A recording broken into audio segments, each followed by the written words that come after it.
Morning बच्चों, all of you. मैं निशा ma'am आज कक्षा 12 भूगोल का दूसरा अध्याय लेकर आई हूँ, जिस अध्याय का नाम है विश्व जनसंख्या, वितरण, घनत्व और वृद्धि। तो विश्व की जनसंख्या और वितरण और घनत्व और उसकी वृद्धि क्या है, हम इसके बारे में इस पाठ में पढ़ेंगे। तो पहले हम इस पाठ के परिचय के बारे में जान लेते हैं।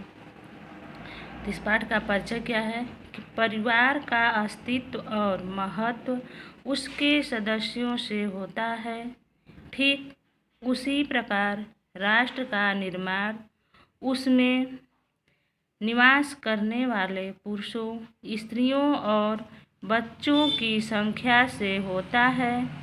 राष्ट्र के भौगोलिक क्षेत्र में निवास करने वाले संपूर्ण मानवीय संसाधन ही उसकी जनसंख्या कहलाते हैं। जनसंख्या है तो राष्ट्र है, अन्यथा वह क्षेत्र वीरान मरुभूमि ही है। राल्फ वाल्डो इमर्सन के अनुसार स्वर्ण से नहीं वरन स्त्रियों और पुरुषों से एक राष्ट्र मजबूत और महान बनता है। राल्फ वाल्डो इमर्सन कहते हैं कि कोई भी राष्ट्र मजबूत कब होता है, जब उसमें स्त्री और पुरुष होते हैं। आगे देखते हैं। जनसंख्या ही किसी देश की वास्तविक संपदा होती है, क्योंकि मानवीय संसाधन ही राष्ट्र है।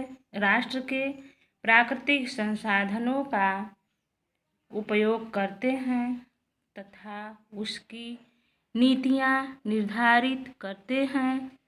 जनसंख्या राष्ट्र का वास्तविक धन होती है, क्योंकि वह राष्ट्र के आर्थिक विकास का द्वार खोलकर उसकी गौरव गाथा को आकाश तक फैला देती है।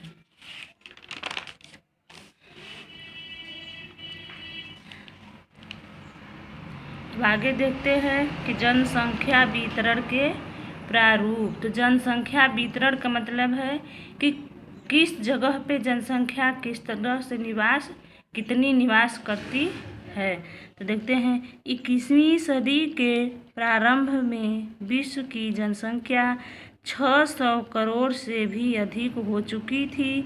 विश्व के जनसंख्या वितरण के मानचित्र को देखने से पता चलता है कि इसमें बहुत असमानताएं विद्यमान हैं।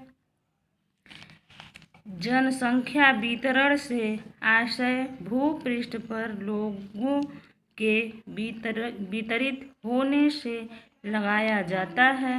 विश्व की जनसंख्या का 90% पृथ्वी के 10% स्थल भाग पर निवास करता है।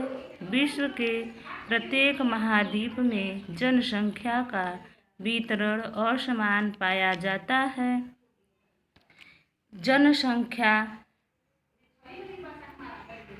जनसंख्या वितरण को 2 प्रकार से विभाजित किया जा सकता है।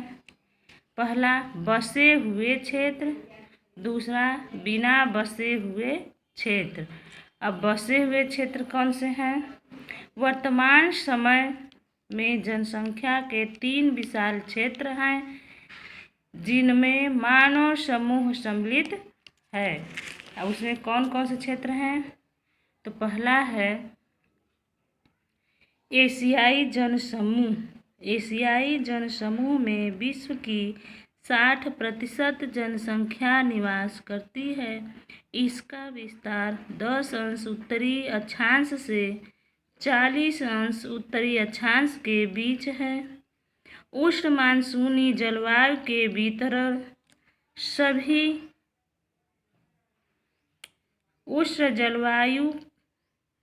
उष्ण मानसूनी जलवायु के कारण सभी देश कृषि प्रधान हैं। इसी कारण इसे काप सभ्यता या चावल सभ्यता कहा जाता है। दूसरा आता है यूरेशियन जन समूह, यूरोपियन जन समूह दूसरा है। इसमें है इस जन समूह में विश्व की 20% जनसंख्या निवास करती है। इसका विस्तार 40 अंश से 60 अंश उत्तरी अक्षांशों के बीच है। 50 अंश उत्तरी अक्षांश में इंग्लिश चैनल से लेकर पूर्व में यूक्रेन क्षेत्र तक उद्योगों के केंद्रित होने के कारण इसे औद्योगिक एवं व्यापारिक सभ्यता कहा जाता है। अब तीसरा है लास्ट अमेरिकन जन समूह। उसमें है कि अमेरिकन जन समूह में अमेरिका की 85% तथा कनाडा की 90% जनसंख्या निवास करती है। उत्तरी अमेरिका में साओ पालो, रियो डी जनेरो तथा ब्यूनस आयर्स के क्षेत्र आदि हैं। तो बच्चों आज बस इतना ही। अब फिर हम आपको इसके आगे का अगले वीडियो में पढ़ाऊंगी। धन्यवाद।